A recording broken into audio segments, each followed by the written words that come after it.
समुद्र के मध्य में द्वंद्व वायु झकझोर, नारी सुत वित रत्नना, बड़े ग्रह घनघोर। जय श्री राधे साथियों, मैं ब्रजेश गौड़ आपका स्वागत करता हूं आपके अपने चैनल ब्रज आधार श्री राधा। आज मैं आपको उन संत के दर्शन करवाने वाला हूं जिनका दर्शन यद्यपि दास में पहले किन्हीं और चैनलों पर करा चुका था। मैंने उनका दर्शन जो पहले भी किया था और पहले भी आपको कराया था किसी अन्य चैनलों पर। मैं आज आपको उन्हीं संत के दर्शन करवाऊंगा और आपका बार बार आग्रह हमारे पास आता था कि आप इन महाराज जी का बार बार सत्संग लिया करें, क्योंकि महाराज जी बड़े प्रेम के साथ और बड़े आनंद के साथ अपना अनुभव संसार के समस्त भक्तों को देते हैं। बड़े ही उच्च कोटि के संत हैं। तो आइए हमारे साथ, आज हम चलते हैं महाराज जी के चरणों में। एक सेकंड ये ले लूँ मैं, ये तो यही रहने दो, चलो ये ले फल ले लेता हूँ मैं। चलो प्रभु आ जाओ, राधे श्याम आ जाओ। शायद ऊपर है महाराज जी, आइए। श्री राधे श्री राधे श्री राधे, आराम से आना। राधे श्याम आ जाओ आ जाओ आ जाओ, कोई दिक्कत नहीं। महाराज जी शायद भजन में बैठे हुए हैं क्योंकि प्रातः काल का समय है। आइए आ जाओ। राधे श्याम। महाराज जी प्रणाम। जय जय हो महाराज जी। श्री राधे महाराज जी, धन्यवाद महाराज जी, कोटि कोटि प्रणाम। जय हो महाराज जी। श्री राधे महाराज जी, अपराध क्षमा करना हमारा। कहिए और क्या। महाराज जी हमारा अपराध क्षमा करना। बैठ जाओ प्रभु आप। और महाराज जी कृपा है श्री जी की। आज आपका आप लोगों का आना हुआ। जय हो महाराज जी, यही लग दो। जय हो महाराज जी। महाराज जी आना क्या हुआ, एक छोटा सा कारण बन गया कोई हमारे साथ। हाँ महाराज जी, हम जब पहले जिस चैनल पे महाराज जी संतों की सेवा करते थे ब्रज यात्रा के नाम से, वो महाराज जी खत्म हो गया। इसको बंद करने का कोई प्रॉब्लम नहीं नहीं महाराज जी, अच्छा हवा आ रहा है, हवा आ रहा है इससे। अच्छा कोई दिक्कत तो नहीं है आपको कोई इससे? रोशनी की वजह से महाराज जी साफ दिख रहे हैं आपको महाराज जी? वो जो हाँ हाँ हाँ ये ठीक है महाराज जी। महाराज जी पहले जो चैनल था ना ब्रज यात्रा, वो श्री जी की इच्छा से खत्म हो गया। अच्छा। निमित्त भले कोई हो, हम हो, कोई हो, वो महाराज जी खत्म हो गया अब। अच्छा। तो महाराज जी श्री जी कृपा से हमने नया चैनल बनाया है ब्रज आधार। ब्रज आधार। अच्छे। हाँ महाराज जी, हमारे इस नए चैनल का नाम है ब्रज आधार। अच्छे। तो श्री जी कृपा से महाराज जी मैंने आपका वीडियो कई बार बनाया महाराज जी, पहले भी। एक ब्रज यात्रा से पहले भी चैनल था मेरा, जो श्री जी की इच्छा से खत्म हुआ। और फिर ब्रज यात्रा भी था, ब्रज यात्रा पर 2-3 बार आपका दर्शन कराया। तो जब जब आपकी बाणी ली मैंने, तब तक महाराज जी मुझे संसार के समस्त भक्तों ने यही कहा कि महाराज जी का और लो, महाराज जी का और सत्संग लो। तो महाराज जी आज मैं इसीलिए आपके इसी चरणों में आया हूँ। महाराज जी लगा बहुत बढ़िया है। कम से कम ये समाज की सेवा तो होनी चाहिए, जन कल्याण तो होना चाहिए। और हाँ, अगर हम जो है संत हैं तो संत का कर्म होता है जन प्राणी का उद्धार, है ना। संसार प्राणियों के जो नरक में पड़े हुए जीव हैं, जन्मों जन्मों से सड़ रहे हैं, 84 के चक्कर काट रहे हैं हो। और समाज आज देखने के बाद परिस्थिति ऐसी दिखाई दे रही है कि हर जन प्राणी अपने जीवन के एक पतन के मार्ग पर जा रहा है। और हम देख रहे हैं कि सांसारिक जितने जीव हैं, एक न एक दिन वो गिरते ही जा रहा है, उठने के बजाय। जबकि ये मनुष्य शरीर मिला है केवल अपने आत्मा के उद्धार के लिए। अपने आत्मा का उद्धार सबसे बहुत बड़ी चीज़ है, मूल्यवान चीज़ है। हम किस लिए दुनिया में आए हैं? हमारे आने का औचित्य क्या है? परमात्मा ने क्यों भेजा है इस दुनिया में? ये जितने सांसारिक इस सृष्टि के मतलब अंदर में आने वाले प्राणी हैं, जो अचेतन प्राणी हैं, नासमझ प्राणी हैं, जैसे पशु पक्षी कीट पतंग हैं और योनियों के प्राणी हैं, उनको कुछ समझ में ना आ रहा है। वो तो अज्ञान है। है ना। लेकिन मनुष्य शरीर एक परमात्मा ने ऐसा दिव्य शरीर, एक अलौकिक चीज़ बनाया जिसको आज तक कोई इस मनुष्य शरीर के बारे में जान पाया है। यही शरीर से महापुरुष धरती पर आते हैं, संत पुरुष आकर के धरती के कल्याण के लिए त्याग करते हैं, तपस्या करते हैं, योग साधना करते हैं और बड़े बड़े अपने तपस्या के बल पर योग सिद्धि करके और समाज का कल्याण करते हैं, अपना भी कल्याण करते हैं आत्मा का और दूसरे का भी कल्याण करते हैं, समाज का भी कल्याण करते हैं। और भगवान भी जब धरती पर आए हैं, आते हैं तो ऐसी वजह से आते हैं कि मनुष्यों का चल करके धरती के जीवों का उद्धार किया जाए और दुष्टों का संहार करके सज्जनों को सुख देते हैं।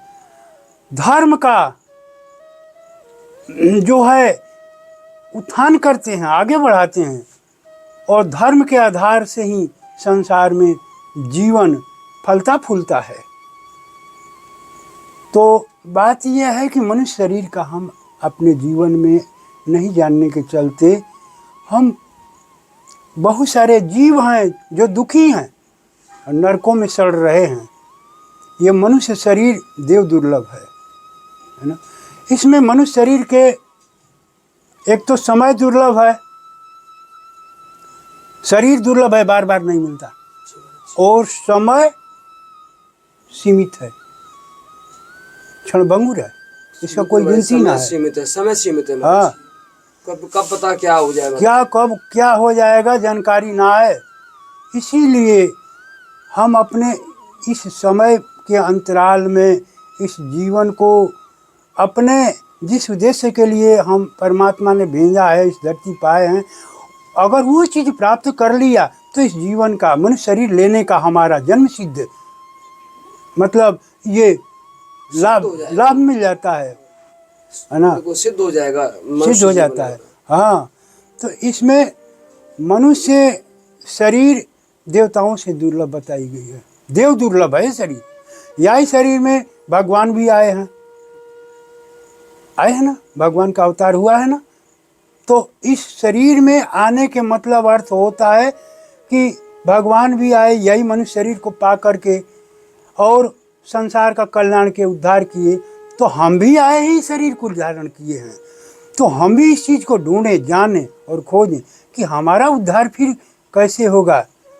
और शास्त्र भी बताता है, पुराण भी बताता है, संतों की भी वाणी है, और संत जो हैं, महात्मा जो हैं, इस मार्ग पर चल करके अपने उद्धार के लिए, अपने आत्मा के कल्याण के लगे हुए हैं। तो इसको बारे में जानना हमें बहुत जरूरी है। बहुत गूढ़मय रहस्यमय बात ये। हम जो यहाँ खड़े हैं मनुष्य शरीर को, जीवन को लेकर, मनुष्य जीवन को, ये एक पुल पर खड़े हैं, ये पुल है।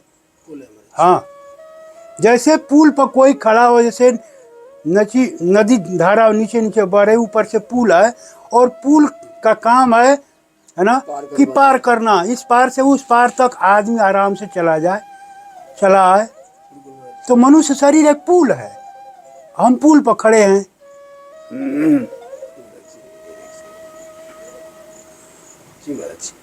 तो पुल ऐसा चीज है कि हम पुल से इधर, अगर जो पुल से आगे बढ़ता है तो परमात्मा के द्वार पर पहुंच जाता है, और पुल से इधर जो बढ़ता है दूसरे साइड में, तो इधर नर की खाई है, 84 लाख योनियां हैं। तो हम पुल के उस पार जाकर परमात्मा के, ईश्वर के, भगवान के दरवाजे पहुंच जाए, द्वार पर पहुंच जाए, या हम पुल के इस पार रह करके हम जो है नर की खाइयों में अपना जन्म जन्मांतर तक अपना दुख सहते रहें। लेकिन मनुष्य फिर भी महाराज जी नरक को कोई देख रहा है, इसी को पसंद कर रहा है। देखिए है क्या, चाव से स्वयं ही ग्रहण कर लेता है नरक को। मैं बताता हूँ। इसमें बात सबसे महत्वपूर्ण बात है कि मनुष्य की दृष्टियाँ दो हैं, देखने की नजरिया दो है, आंख दो होती है। एक तो आ जाओ बैठो। एक तो आँख है हमारी, एक तो आँख है जो संसार को देखती है, संसार को देखने वाली, वो चमड़ी की आँख है। वो संसार में ये आँख से हम केवल संसार को देख सकते हैं, और दिव्य जो चीज़ें हैं, या आत्मा है, परमात्मा है, देवी देवता हैं, उनको हम इन आँखों से नहीं देख सकते, नहीं देख पाते महाराज। नहीं देख पाते हैं ना, आँख रहते हुए भी नहीं देख पाते हैं, और इन आँखों से समस्त और चीज़ को सब देख रहे हैं। पर वही संत और महापुरुष जो होता है ना, अपने इस दिव्य दृष्टि जो है, ज्ञान की तीसरी नेत्र यहाँ होती ललाट में, है ना, बुद्धि के पास, यहाँ बुद्धि होती है, या बुद्धि के पास होती है, दिमाग इसके पीछे होता है। तो अब वो दृष्टि जो हमारे पास है, वो दृष्टि नहीं खुलने के चलते शिव जी को जो तीसरी आँख कही जाती है, वही तीसरी नेत्र है दिव्य दृष्टि की, जिसे कृष्ण को भी प्राप्त था, कृष्ण भगवान को, जो अर्जुन को दिखाया, अर्जुन को बताया, और अर्जुन ने दिव्य उनके स्वरूप का दर्शन किया ना। ऐसे शास्त्र गीता में वर्णन है, विराट रूप का दर्शन किया है, 11वें अध्याय में शायद है। ज्ञान का नेत्र मिलने के बाद ही किया। जब उन्हें ये जो है अनुभव हुआ अर्जुन को कि अरे हम कहाँ सोए हुए हैं, ये तो हम जिसको अपना मित्र जानते थे, अपना भाई सगे संबंधी जानते थे, ये तो परमात्मा है, परब्रह्म है, और उसके साथ मैंने कितना गलतियाँ सही बातें किया, है ना, उसके साथ व्यवहार किया, और मेरे साथ मेरा मित्र भी है, मेरा दोस्त भी है, मेरा भाई भी है, ये तो परब्रह्म परमात्मा है, अनंत रूप, अनंत मुख, अनंत हाथ, है ना, वो अनंत का दर्शन विश्व रूप कहा गया, उसको विश्व रूप कहा जाता है, उस विश्व रूप का दर्शन हुआ। तो कहने का मतलब कि हमारे के नेत्र मिलने के बाद हाँ, तो वही कहता हूँ को तीसरी नेत्र, है ना, शिव जी को प्राप्त है, ब्रह्मा को प्राप्त है, विष्णु को प्राप्त है, कृष्ण को प्राप्त थी, हाँ, राम जी को, जो महापुरुष हैं उन दृष्टि को, बुद्ध को प्राप्त हुई, महावीर को प्राप्त हुई, कबीर को प्राप्त हुई, नानक को प्राप्त हुई, ऐसे ऐसे जो धरती पर महापुरुष संत हुए उनको दृष्टि प्राप्त हुई। वो खुला, वो नज़र खुलते ही वो संसार के तल से ऊपर उठ जाते हैं, और तल से ऊपर उठ करके, है ना, शरीर, ये 3 तल होता है, मैं बताता हूँ। एक तल पर है जहाँ आप खड़े हैं, जहाँ नज़र से आप देख रहे हैं संसार को, ये शरीर का तल है, शरीर का तल का, आप शरीर के बारे में जानते हैं, संसार के बारे में जानते हैं, इसके और ऊपर जो चीज़ है उसको नहीं जानकारी है, जैसे आत्मा, परमात्मा, देवी देवता, वो दिव्य शक्तियाँ हैं, उसके बारे में नहीं जानकारी होती है।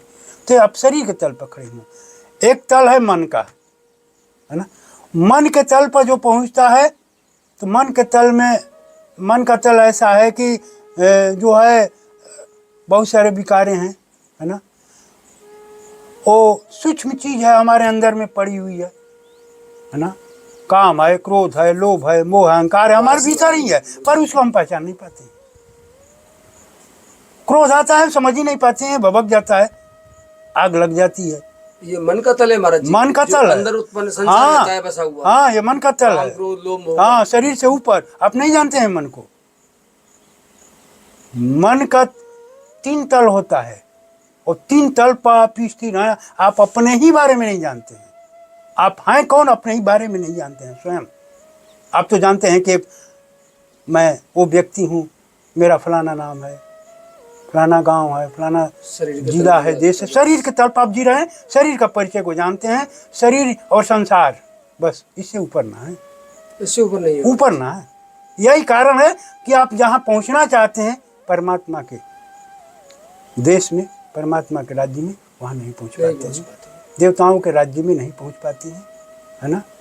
वहाँ ही पहुँचने के लिए इस तल से ऊपर उठे ही नहीं, हाँ, उठे ही नहीं, उठता ही नहीं। ये मृत्यलोक कहा जाता है, मृत्यलोक है, मृत्यलोक में ही पड़े हुए प्राणी, और जन्म लेकर के, और यहीं इसी संसार के भोगों में रहते हुए, और संसार में जीवन अनंत समाप्त कर देता है, कीड़े मकोड़े की तरह। एक जीवन है कीड़ा मकोड़ा की तरह मनुष्य शरीर का। इसीलिए तो मैं बताता हूँ कि मनुष्य शरीर जो मिला है हमको दुर्लभ, देव दुर्लभ है। देवता लोग तरसते हैं शरीर के लिए कि प्रभु हमें दे, तो संसार में हमको पा करके शरीर को हम भी तपस्या करें, और तपस्या करके और हम महान बन जाएं, ईश्वर बन जाएं। इसी शरीर से ईश्वर बना जाता है, इसी शरीर से ईश्वर बना हुआ है। भगवान कोई बन करके नहीं आता है, भगवान यही माना जाता है और इसी शरीर में बना जाता है। ये दिव्य चीज बता रहा हूँ तुमको, अद्भुत चीज है ये, समझो ना। इसीलिए इसको जानना जरूरी है। ये मनुष्य शरीर में रहने के बाद ही संभव है, अन्यथा कोई योनियां ऐसी ना है जिसमें आप ज्ञान हो सके और जान सके। महाराज जी मेरे गुरुदेव भी ऐसे ही कहते हैं। आज पहली बार आपने इस बात का समर्थन किया है। विश्व में किसी संत ने ये नहीं बोला, मेरे गुरुदेव बोलते ये आपने बोला है कि परमात्मा ऊपर से नहीं, तुम ही परमात्मा हो, यही से पैदा होता है, बना जाता है परमात्मा। इसी से इसमें बैठा हुआ बना जाता है परमात्मा, इसी में बैठा हुआ है। अब तुम्हारी आत्माएं भी इसी में बैठी हुई है।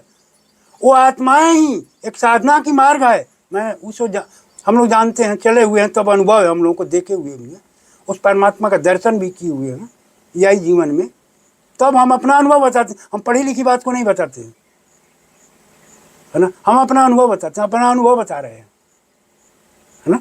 हमने आज 40 वर्ष पहले, सन 93 की बात करता हूँ, 30-35 वर्ष पहले हो गए, मैं 93 की बात करता हूँ। 93 में हम लोग, ये भी थी, ये हमारे संगनी है, ये भी थी, हम दोनों आदमी, जब परमात्मा की कृपा हुई, पूर्व जन्मों का संस्कार मिला हम लोगों का, सदगुरु की कृपा हुई और ताला खोल दिया उन्होंने। एक गुरु कृपा होती है और गुरु कृपा से मिली हुई हम लोगों की ये संपत्ति है।